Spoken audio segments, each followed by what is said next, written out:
esta crisis en Venezuela bien aplica para un referéndum político. ¿Cuál podría ser el referéndum? Si se convoca de nuevo a elecciones o no.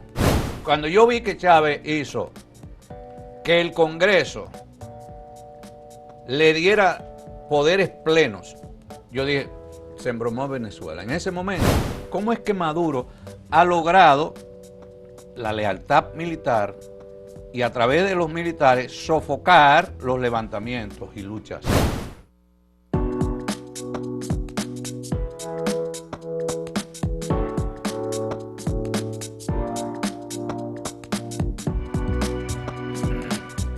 Saludos amigas, amigos, ustedes sintonizan Acento TV y este es su espacio a partir de ahora, que hoy, ustedes saben que es viernes y aquí está Bernardo Matías, el hombre de los viernes, que hoy vino con un hijo recién parido.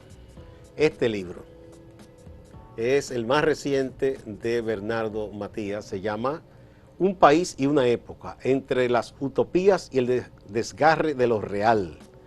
Es una edición de Río de Oro Editores, del profesor Rafael Rodríguez Pérez. Está muy bien editado, está muy limpio, muy bien. Muchas gracias por la dedicatoria. Y además vamos a decir que será puesto en circulación oficialmente y formalmente. ¿Cuándo? El día 13 de este mes. Viernes 13. Viernes 13. Sí. Eso da brujería. Bueno, para otras personas, ¿verdad? Es un día cualquiera del calendario. Los brujos no son malos, tampoco. Bien, entonces, a eso será en la Biblioteca Nacional. En la Biblioteca Nacional. A las 7 de la noche. A las 7 de la noche estaremos ahí. En una puesta en circulación van las personas que gustan de la lectura y los buenos amigos. Pero además los que dan seguimiento a las investigaciones de temas sociales de interés. Bueno, están dentro que les gusta la lectura. Y a los buenos amigos, eso quiere decir que usted es uno de mis amigos, usted estará ahí. Pues estaré allá y diré algunas cosas. No, exacto, a usted que le toca presentarlo. Sí, esto es un trabajo muy valioso. Bueno, todo el que escribe y publica libros, sobre todo, sabe el gran esfuerzo que eso conlleva, ¿no? Algunos me han dicho como que el título no sintetiza, no da una idea del contenido. Sí, lo que pasa que es un título poético. Claro. El libro es una articulación de diferentes temas. No es lineal. Exactamente. Y está estructurado en base a ensayos. Entonces hay un bloque que tiene que ver con elementos filosóficos de concepción del mundo, de la vida, de la historia, de la sociedad, del ser humano, y hay otro que está relacionado con los encuentros y los desencuentros de la sociedad dominicana. Hay otro eje temático sobre salud como negocio, así lo titulamos. Hay un contenido en bloque sobre el tema dominico-haitiano, ese otro tema. Está el tema de la izquierda latinoamericana y la izquierda dominicana, y hay un bloque temático de teología, una mirada, una vinculación de la teología y la antropología. O sea que esto es una especie de poliedro, tiene muchos temas diversos, sí, con ese bisturí suyo siempre, ¿verdad?, que ausculta esta sociedad permanentemente. Rafael, el director de... Rafael Rodríguez Pérez. Rodríguez, sí, él lo llama un libro sentipensante. Así mismo. Vincula el sentimiento con el pensamiento. Muy bien, así Por que eso ya el saben, título. El día 13 a las 7 de la noche en la Biblioteca Nacional Pedro Enrique Sureña, vamos allá a acompañar a Bernardo en la puesta en circulación de su más reciente libro, Un país y una época, entre las utopías y el desgarre de lo real. Hay muchos rostros que yo quiero verlo ahí sentado. Usted es un hombre de convocatoria, usted verá. Bueno, esperemos, es una prueba. Bueno, vamos a seguir con el tema de la semana pasada, el tema de Venezuela, que produjo una serie de reacciones, una de ellas la de Juan Pablo, amigo nuestro, ex dirigente del Club 16 de Agosto, pero lleva décadas ya viviendo en España, y desde España escribió matizando una serie de elementos que nosotros vamos a continuar y a profundizar en la línea en que escribió nuestro amigo Juan Pablo. Nosotros habíamos hecho un recorrido de la Venezuela. Algunos me han dicho que no se puede hablar de la Venezuela democrática, porque Carlos Andrés Pérez fue un presidente represivo en muchos momentos. Sí, pero fue represivo. Pero cuando yo hablo de democracia, cuando yo hablo de la Venezuela democrática es en contraste a las dictaduras. Sí. Esencialmente. No, y que fue represivo en momentos que hubo crisis, la gente protesta y fue bueno, represivo. El Caracazo, lo recuerda. Exactamente, como aquí pasó en 84 con la gente que salió de la calle. Sí, Venezuela tuvo su 24 de abril, su 23, 24, en el 1984 acá, pero eso fue una tendencia en toda América Latina, esos movimientos. Esa fue la época que llamaban, que venía de la época década perdida. Se impusieron los ajustes muy fuertes del Fondo Monetario y devino todo aquello. Y emergieron luchas sociales populares y Venezuela tuvo su Caracazo, como se le llamó. Bueno, estábamos hablando de Chávez y una serie de logros que se destacan durante una parte del gobierno de Chávez. Un elemento que debemos nosotros valorar es Chávez se convirtió en una figura influyente, decíamos, y nos quedamos en ese punto, una figura influyente en toda América Latina. Con mucho carisma. Y era muy querido Chávez, y es querido a pesar de su muerte. Una primera etapa, yo quise mucho a Chávez, pero cuando yo vi que Chávez comenzó a endiosarse y a reproducir los modelos y los esquemas históricos de América Latina, del personalismo político, del caudillo, nueva vez vi sueños rotos. Si hay algo que ha caracterizado a América Latina es el continente de los sueños rotos. Aristide, Juan Bosch, el mismo Leonel Fernández, hay que ponerlo dentro de... En un momento ilusionó a mucha gente. Y la revolución sandinista, y muchísimo, es una larga historia de sueños rotos de América Latina. Chávez establece una visión del llamado socialismo del siglo XXI y comenzó a influir en otros líderes de la región con ese socialismo del siglo XXI. Y con la diplomacia del petróleo también. Combinado, uno era la parte político-ideológica y la otra era la cara económica. Chávez promovió una constitución que fue aprobada en el 1999, donde ahí en esa constitución se ampliaban los derechos sociales y económicos de los venezolanos, incluyendo el derecho a la salud, a la educación, vivienda, y estableció mecanismos de participación ciudadana, consulta ciudadana, el referéndum como una figura política importante. Por ejemplo, esta crisis en Venezuela bien aplica para un referéndum político. ¿Cuál podría ser el referéndum? Si se convoca de nuevo a elecciones o no. Dentro de un concepto democrático, no que lo imponga Estados Unidos, no que lo imponga ningún país, sino tenemos una crisis. Pero por eso mi libro se llama Entre las utopías y el descarre de lo real. Entre las utopías y el descarre de lo real, es decir, lo utópico, lo esperanzante sería una reconstrucción de la democracia en Venezuela y de que sea el pueblo quien tenga la última palabra, no el ejército, no Maduro, no una élite política, sino el pueblo que tenga la última palabra. Y alguien diría, bueno, ya el pueblo habló a través de las elecciones. Yo no creo, porque hasta que no presenten las actas, ese es mi único requerimiento, las actas, igual que otros. Yo no creo que hemos estado en un... ¿Usted quiere que presente las actas? No, pero no la va a presentar nunca porque no están las actas. ¿Usted sabe lo que le dice Maduro a los que piden eso? Que... Son agentes del imperialismo.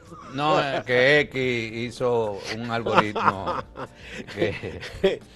bueno, vamos a seguir con Chávez de algunos logros importantes. Exacto, para después pasar entonces a Maduro. Vamos a una primera pausa.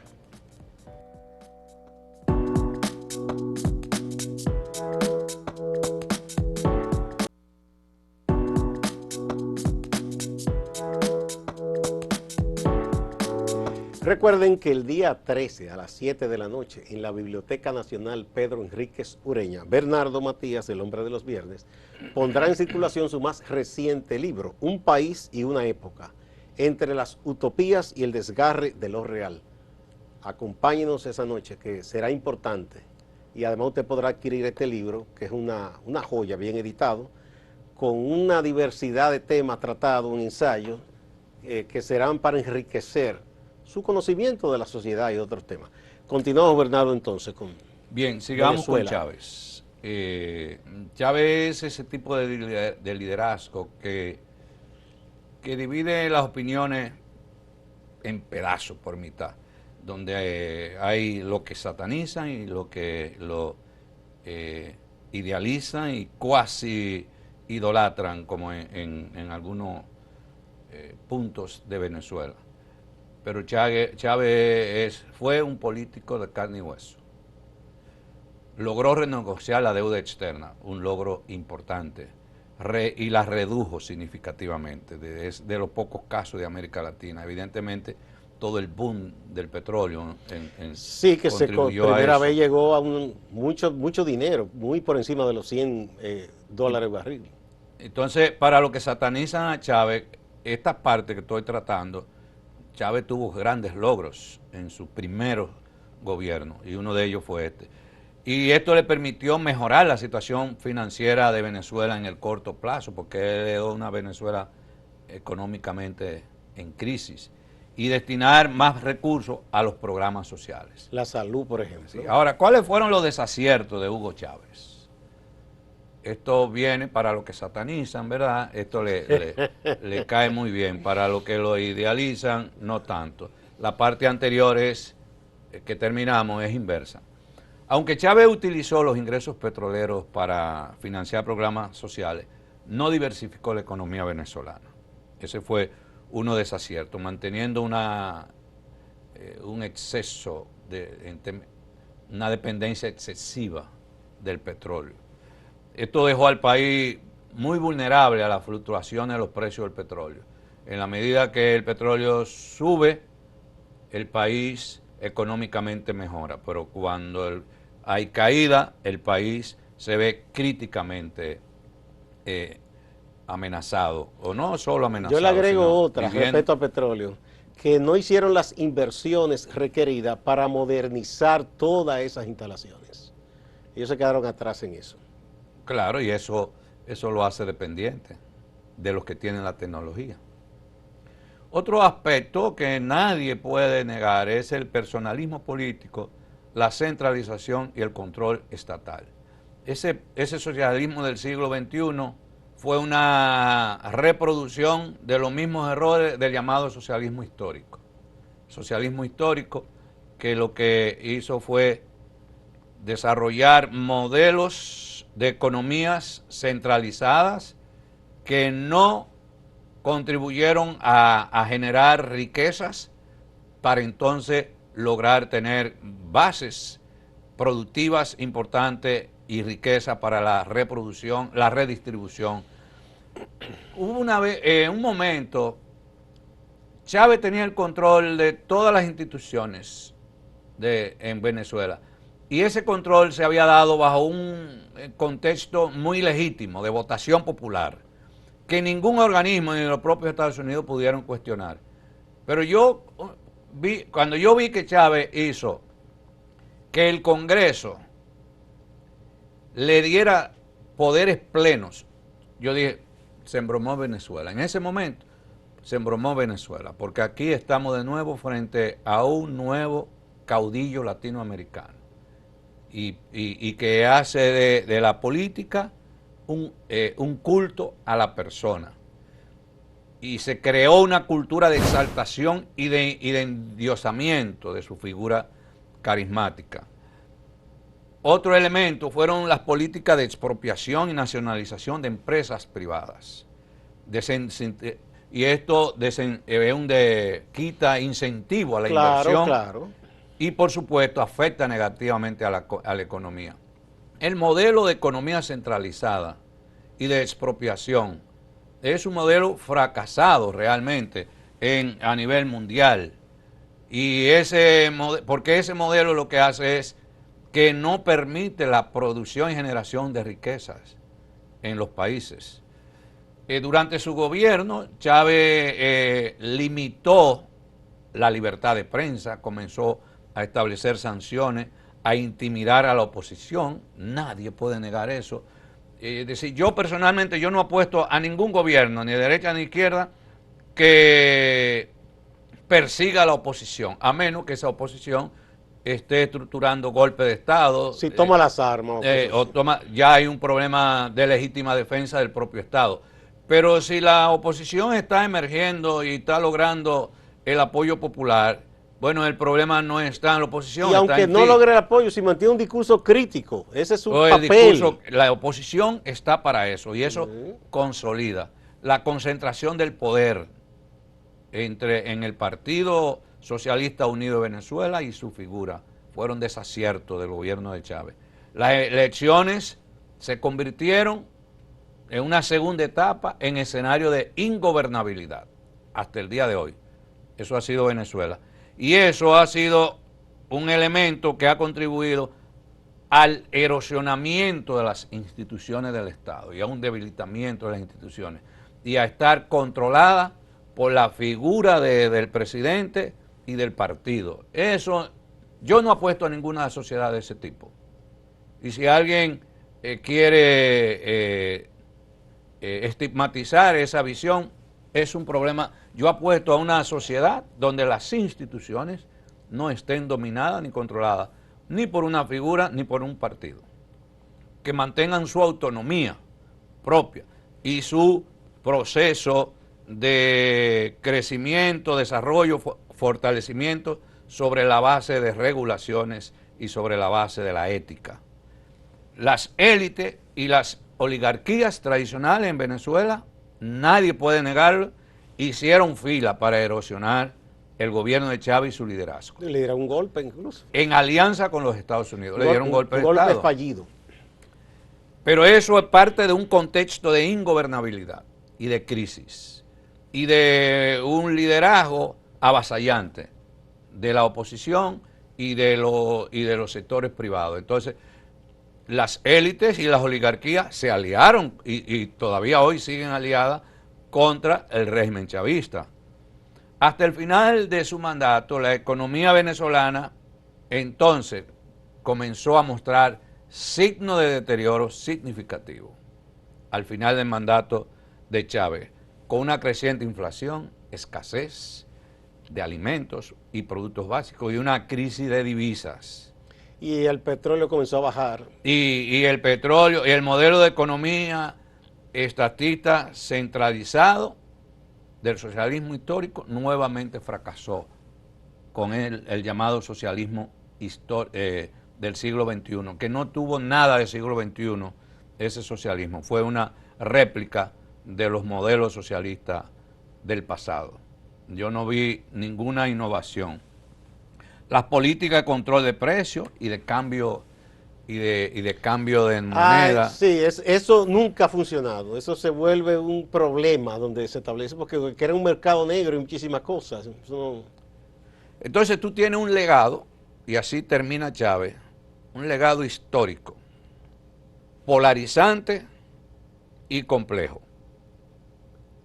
Un legado histórico de logros y desaciertos, de avances que se dieron en Venezuela y retrocesos. Pero ¿qué va a suceder? Y ahí entramos en el gobierno de Maduro, que esos avances se fueron deteriorando cada vez más y los retrocesos profundizándose. Entonces, lo que Maduro hereda, y eso hay que entenderlo, es una Venezuela social y políticamente polarizada con una profunda crisis económica. Exacto. Eso es lo que Maduro hereda. Exactamente. Y hay que entenderlo. Sí. Ajá. Aunque mucha gente dice que si fue el mejor heredero que él colocó. Bueno, vamos a la pausa. Bueno, esas son partes ya más subjetivas, pero aquí lo evidente es que heredó un desastre. Una Venezuela polarizada social y políticamente y con una economía en bancarrota. Bien, vamos a la pausa y volvemos.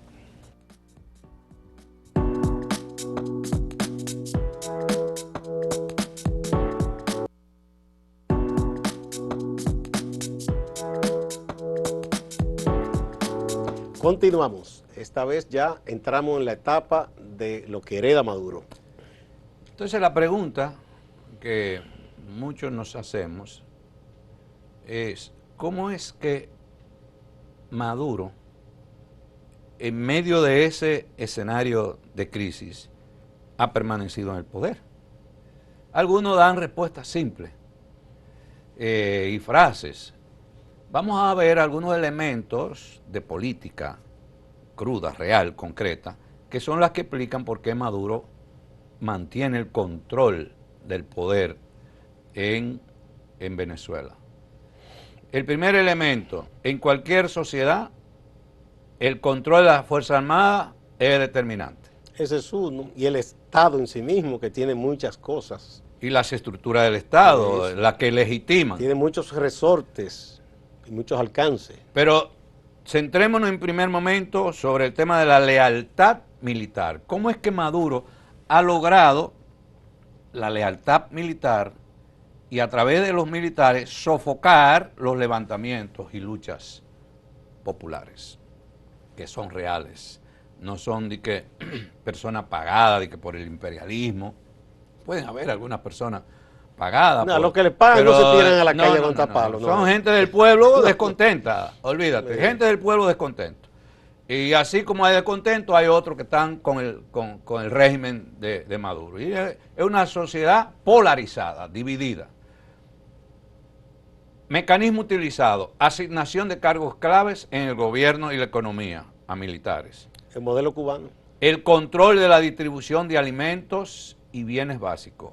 Algunos programas de distribución de alimentos lo controlan militares, que son como por ejemplo los CLAP, que son los comités locales de abastecimiento y producción. Y a través de ahí los militares se han ido enriqueciendo en esa distribución de alimentos. Recuerda la época de Balaguer. Cuando el triunvirato, la famosa cantina militar. Las cantinas militares, los comedores económicos. Sí. La gestión de los puertos y aduanas son militares. Es una mina. Pero una mina de diamante, no es de sal, es de diamante.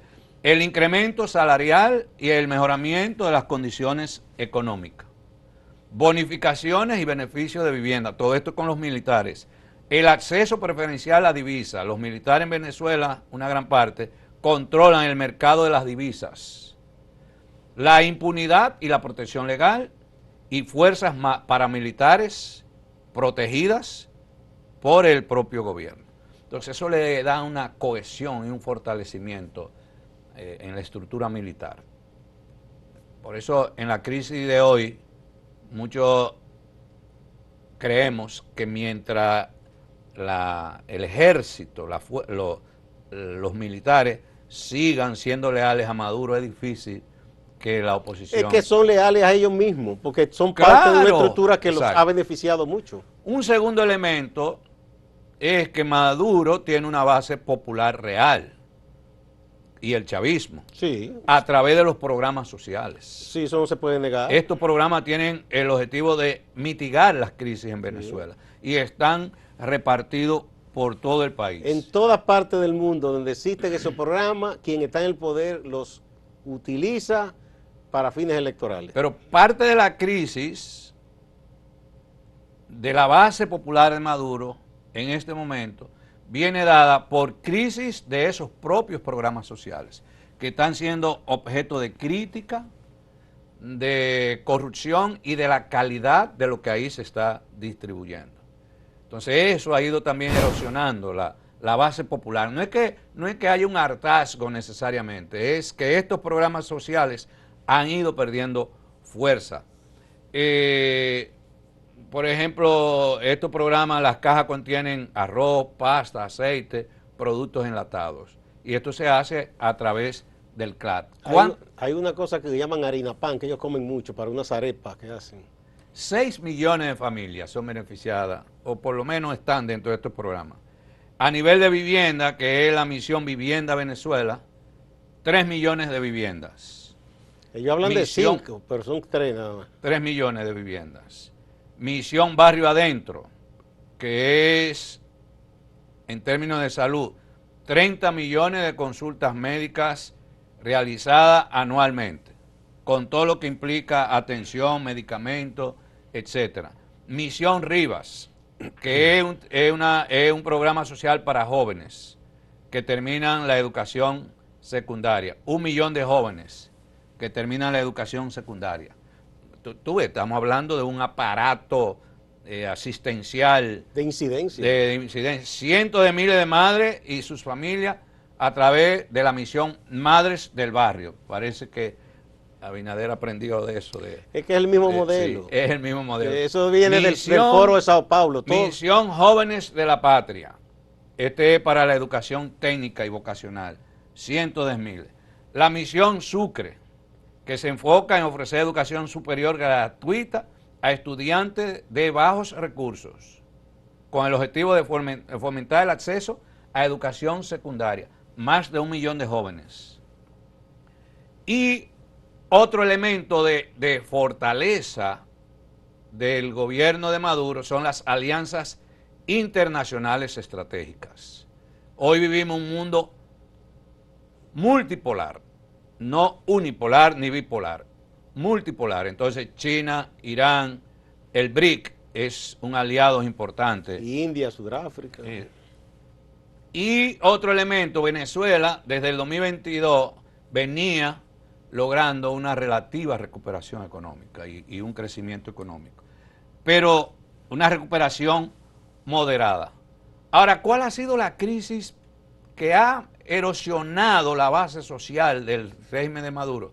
Además de la represión, del personalismo, es el comportamiento de la inflación. La inflación se lleva a cualquier gobierno. Y vemos el caso de Argentina.